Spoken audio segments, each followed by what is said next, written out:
Welcome to Kenton's videos. Enjoy the video. You begin by loading the stack into the automatic document feeder and confirming paper alignment. This prevents jams. Once loaded, set resolution to 200/300 dpi for clear text and pick PDF or searchable PDF so you can search later.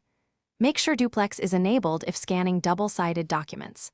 Then choose the destination, USB, network folder, or email, so the machine routes output correctly. Start a quick preview or a short test scan to verify orientation and margins before committing to the full job. Once the test looks right, use the preview screen to rotate, reorder, or remove any missed pages.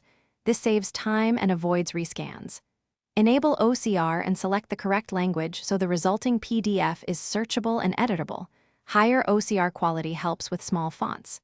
Scan in manageable batches if you have a large stack, watching the ADF feed for skewed or stuck sheets.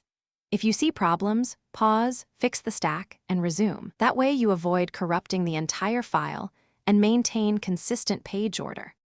After scanning, combine any batch files into a single PDF and use a clear name with date or project ID so you can find it later. You should open the final file and quickly flip through every page to confirm orientation, clarity, and that OCR recognized the text correctly. If pages are missing, crooked, or illegible, clear the feeder, clean the rollers, recalibrate feed sensors, and rescan only the affected pages. Then merge them into the main PDF. This targeted fix saves time versus rescanning the whole job.